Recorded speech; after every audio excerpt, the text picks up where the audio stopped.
Bem-vindo a mais um estudo da maravilhosa Palavra de Deus, Palavra de Deus, Palavra de Deus.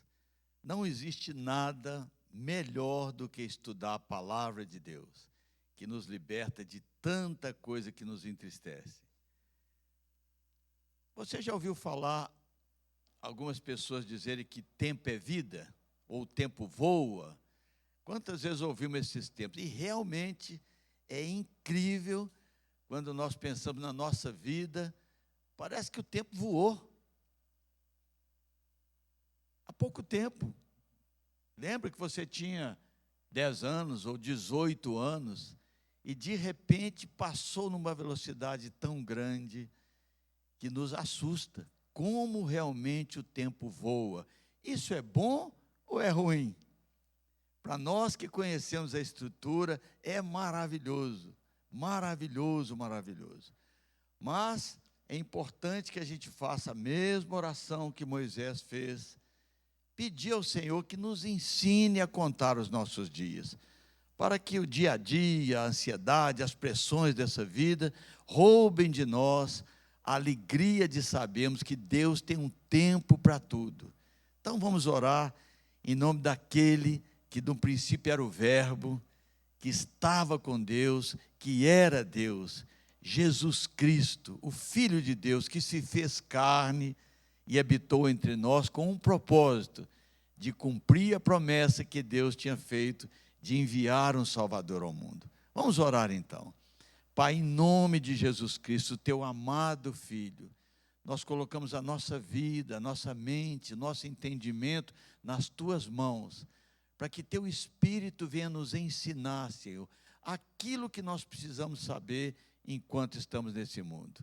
E nós te agradecemos, papai, em nome de Jesus. É verdade, amados.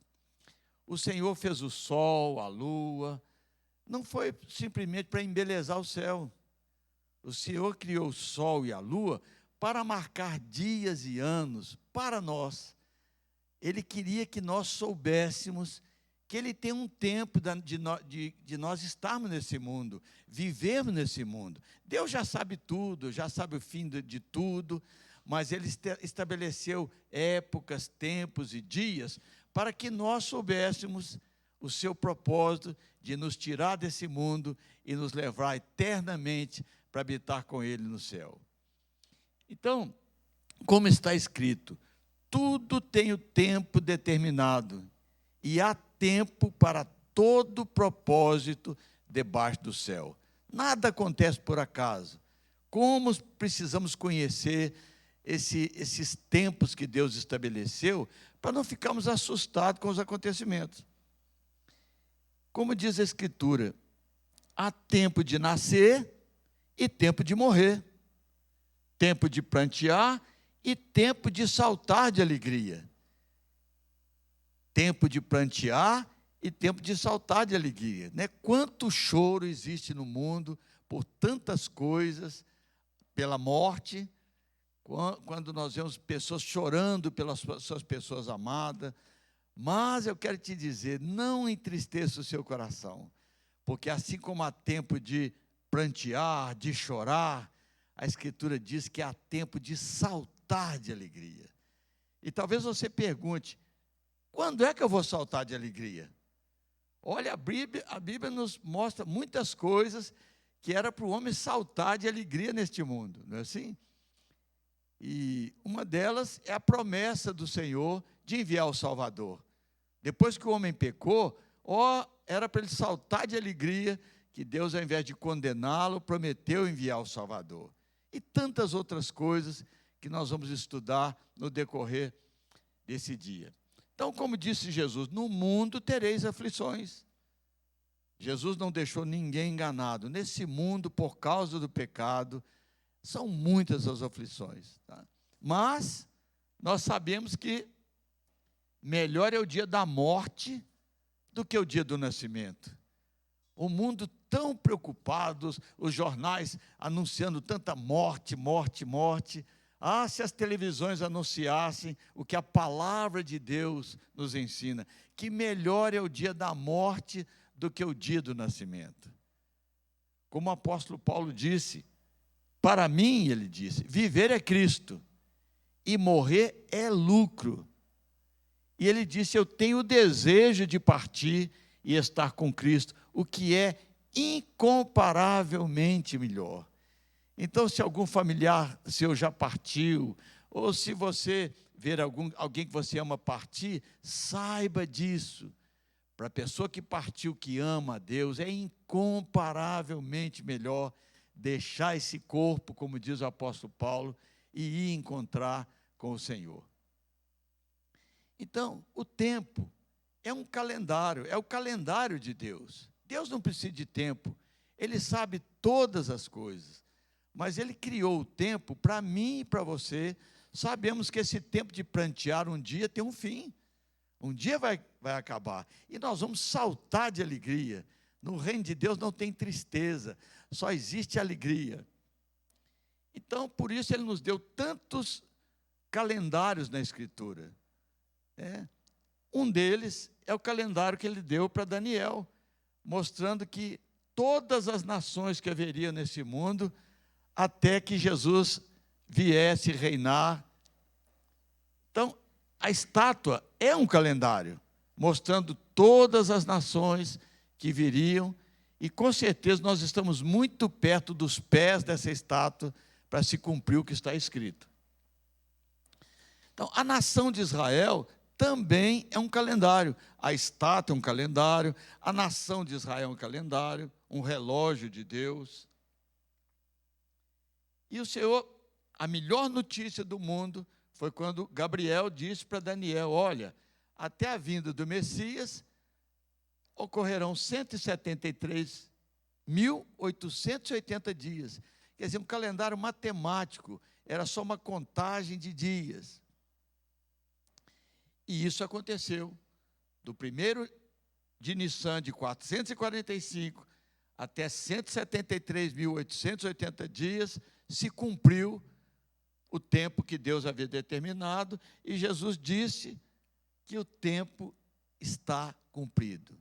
Olha, se Jesus faz referência ao tempo cumprido, quão importante é para mim e para você entendermos os tempos de Deus, para que não soframos como os judeus sofreram, por não se interessarem pelo tempo de Deus. E quando Jesus chorou na entrada de Jerusalém, ele lamentou esse desprezo dos judeus por não darem atenção ao tempo que Deus deu na sua palavra, para que a gente soubesse os acontecimentos, para que nós não sofrêssemos desnecessariamente. E ele disse, Jerusalém, Jerusalém, se conheceras o dia da tua visitação, porque dias virão em que vocês sofrerão muito, os seus filhos morrerão à espada, os sobreviventes vão ser espalhados no mundo inteiro. Assim como havia um tempo para aquela época, há um tempo para os nossos dias também. E Jesus disse aos seus discípulos, olha, vai chegar um dia que os judeus que ficarem em Jerusalém, muitos vão morrer à espada. Os sobreviventes serão levados cativos para todas as nações. E isso aconteceu. Jerusalém foi destruída, os judeus foram espalhados no mundo inteiro. E Jesus deixou os seus discípulos cientes de que haviam outros tempos. E ele fala sobre os tempos dos gentios. Até que os tempos dos gentios se completem, Jerusalém será pisada por eles. E esse tempo dos gentios que nós vamos falar hoje, como sendo também um calendário que o Senhor deixou para nós que cremos nele. O que significa tempo dos gentios? Bom, a Escritura diz que Jesus veio para os que eram seus, falando a respeito da nação de Israel. Veio para o que era seu, e os seus não o receberam. Então, os judeus que creram em Jesus tiveram que ir para os gentios anunciar o Evangelho. Foi isso que Jesus disse aos seus discípulos, ide por todo o mundo e pregai o Evangelho, ou seja, a boa notícia a todos os gentios, toda criatura. Quem crê, Jesus diz, e for batizado, será salvo. O que é o Evangelho? que Cristo morreu pelos nossos pecados. Ele foi sepultado e ressuscitou. Ele retornou aos céus, mas ele prometeu que quem crê nele será salvo. E ele prometeu também que iria preparar lugar. E no tempo devido, ele voltaria para buscar aqueles que nele creem. Então, alguns anos depois, João estava lá na ilha de Patmos e ele recebeu do Senhor uma revelação maravilhosa que está no livro de Apocalipse, que não, para nós, não se chama Apocalipse. Né? Apocalipse é um nome grego, que no português significa revelação. O livro de Apocalipse também é um calendário que Deus revela o tempo e os acontecimentos do fim dos tempos. O livro de Apocalipse também é um livro do tempo, dos tempos. Como é importante você ler o livro de Apocalipse, porque Jesus diz: bem-aventurado aquele que lê, aquele que ouve, aquele que guarda, porque o tempo está próximo. O livro de Apocalipse também é um livro dos tempos, do calendário, do relógio de Deus. E ali, na ilha de Patmos, João diz: eu, João, irmão vosso e companheiro na tribulação. É verdade, nós estamos nesse mundo passando aflições, passando tribulações, companheiro de vocês no reino, na perseverança em Jesus. Achei-me na ilha chamada Patmos, por causa da palavra de Deus e do testemunho de Jesus. Eu ouvi por detrás de mim grande voz, como de trombeta, dizendo: por que voz como de trombeta? Por que o Espírito Santo tinha que registrar essa palavra, voz como de trombeta? O apóstolo Paulo diz que nós temos que ter ouvidos para ouvir a trombeta, porque a trombeta é que avisa as coisas. Lá em Israel, esses dias, quando aqueles foguetes vinham lá da faixa de Gaza, soava-se uma sirene para as pessoas se esconderem e não serem mortas por aqueles. Era uma sirene, aquela sirene é uma trombeta. Os sinais que nós temos visto no mundo são as trombetas de Deus falando para aqueles que têm ouvidos para ouvir. Espero que você tenha ouvidos para ouvir as trombetas que estão soando, anunciando o tempo que nós estamos vivendo. Ouvi por detrás de mim grande voz, como de trombeta, dizendo: João, o que vês, quer dizer, tudo que eu vou te mostrar, escreve em livro e manda a 7 igrejas: Éfeso, Esmirna, Pérgamo, Tiatira, Sardes, Filadélfia e Laodiceia. Então, nas 7 cartas, Jesus revela a João e a mim e a você como ele vê cada cristão. Muito importante você ler essas 7 cartas e se identificar com uma delas, para que você saiba como Jesus está vendo a sua vida e você receber dele os conselhos que ele tem nos dado. E você vai vendo aquelas 7 cartas como o tempo está incluído ali. Como para cada igreja, ele diz que existe um tempo, um tempo, um tempo, um tempo. Então eu sugiro a vocês, animo vocês a ler aquelas 7 cartas e se identificar com cada uma delas e ver o carinho do Senhor Jesus nos advertindo e nos aconselhando e nos prometendo coisas maravilhosas quando acabar o tempo da igreja aqui neste mundo. Então, o Senhor não vê como vê o homem vê o exterior, porém o Senhor vê o coração. Por isso, é tão importante a gente não ser levado pela aparência das coisas, né? Coloquei essa gravura tão interessante, né? 2 coelhos, um assim, muito alegre, né? Perto daquela folhagem bonita, mas coisa boa mesmo, lá embaixo tinha só um pouquinho. O outro coelho, tadinho, né? Perto daquela folhagem pequenininha, mas em vez de folhas tinha uma cenoura enorme lá de baixo. Nós precisamos aprender a ver as coisas conforme a Escritura mostra.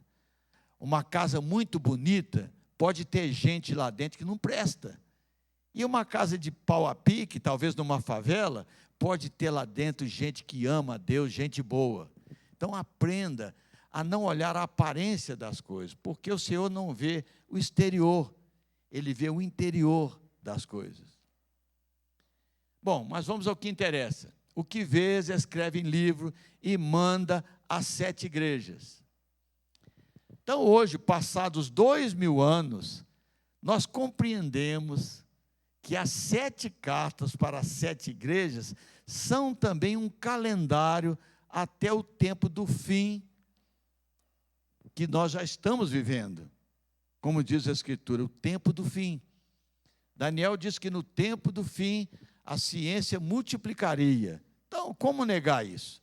Impossível aquele que estuda a Escritura negar que realmente estamos vivendo esse tempo que a Escritura chama de tempo do fim. Não é o fim do mundo, não é o fim da terra ainda, mas é o tempo do fim de alguma coisa. Então, essas são as 7 igrejas. E quando a gente olha para a história da igreja, pelo que está escrito na Escritura, nós compreendemos que Éfeso foi a igreja do primeiro século, que era uma igreja pura. Esmirna foi aquela igreja do século 2 e 3 que foi perseguida e tantos cristãos morreram. Pérgamo já foi uma igreja política, quando o imperador romano se converte e politiza a igreja, infelizmente.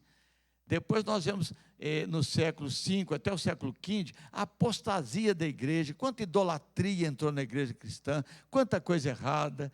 Mas como veio a reforma, né, no século XVI até o XVIII, e como a igreja no século XIX e XX veio um avivamento no mundo inteiro, e graças a Deus chegamos na última igreja no calendário de Deus, que é a igreja de Laodiceia, que é uma igreja que fica procurando riquezas e coisas para esse mundo.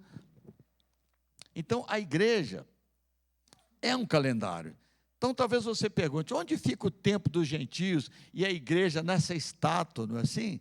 Que é um calendário.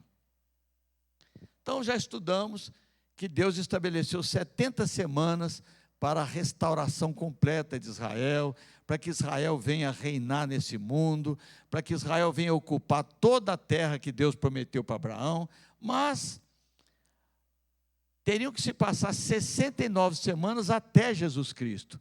Isso já se cumpriu. E conforme Jesus também revelou, Israel seria espalhada no mundo inteiro. Então, parou a contagem das 70 semanas, ainda falta uma semana, e começou o que Jesus disse, é o tempo dos gentios, ou o tempo da igreja pregar o evangelho no mundo inteiro aos gentios, ou o tempo da graça, ou o tempo aceitável. São vários nomes que existem para esse tempo em que, de Éfeso até Laodiceia, a igreja estaria no mundo. Então, meus amados, o tempo dos gentios se refere a esse tempo em que a igreja estaria pregando o evangelho no mundo inteiro. Mas o Senhor Jesus diz também, vede a figueira e todas as outras árvores, né? Os gentios vão pisar Jerusalém até se completar o tempo deles.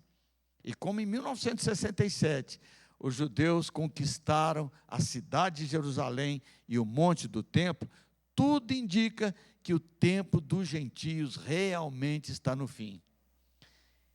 Israel voltou. É o grande sinal que Jesus mostrou no livro de Apocalipse para João. João disse, eu vi um grande sinal nos céus, e mostrou a nação de Israel voltando para a terra. Então a igreja tem que ser tirada, para que se cumpra a última semana das 70 semanas. Então, meus amados, essas igrejas, essas cartas, na verdade, são um calendário.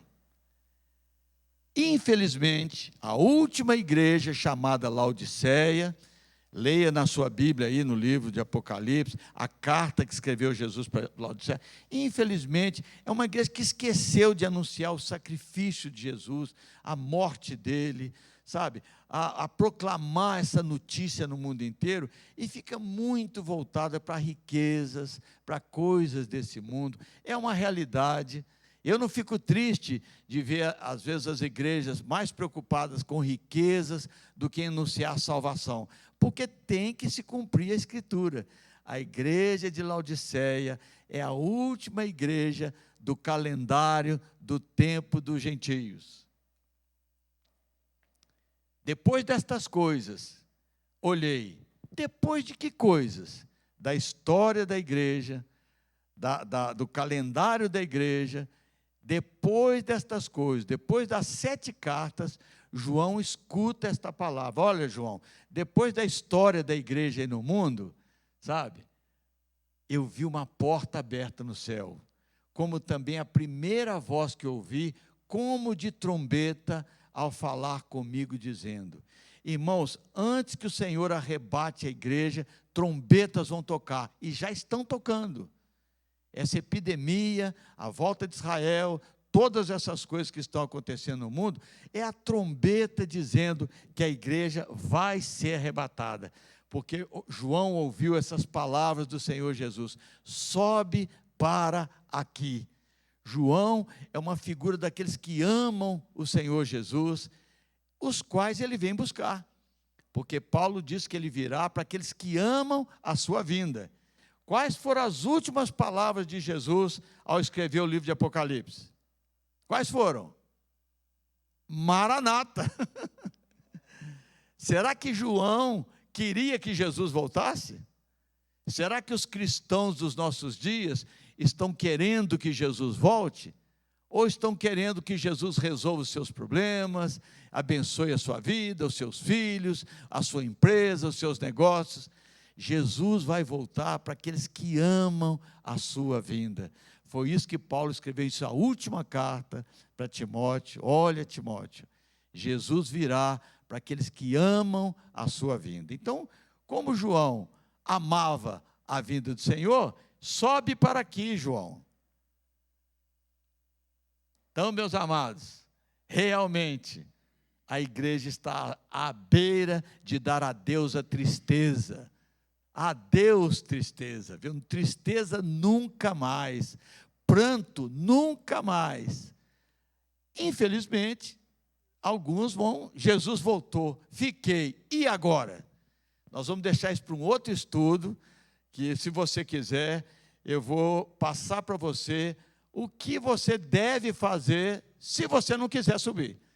Se você não quiser ser arrebatado, não fique triste, ainda tem esperança para você, viu? Você não é obrigado a ouvir o chamado de Jesus, mas não tenha medo, ainda tem esperança para você. Então, num outro estudo, eu vou dizer, se você ficar para trás, o que você deve fazer para ainda alcançar a salvação da sua alma e poder ir para o céu. Então, eu sei de uma coisa, irmãos, que aqueles que querem a vinda do Senhor vão contemplar com seus olhos coisas que os olhos nunca viram, vão ouvir coisas que nunca ouviram, vai entrar no seu coração uma alegria tão grande que ele jamais experimentou nesse mundo, porque é isso que Deus tem preparado para aqueles que o amam. Então, eu estou ansioso, aguardando esse momento, porque o relógio de Deus está correndo, o calendário está se cumprindo, e certamente Jesus virá. Então, como João, eu quero dizer, Maranata, eu quero. E quem sabe você também quer dizer, vem, Senhor Jesus. Então, por hoje é só, um grande beijo para você, e se o Senhor permitir, semana que vem, vamos falar mais um pouquinho sobre o tempo que estamos vivendo, que é um motivo de grande expectativa e alegria. Então, que o Senhor te abençoe toda a sua casa, em nome de Jesus.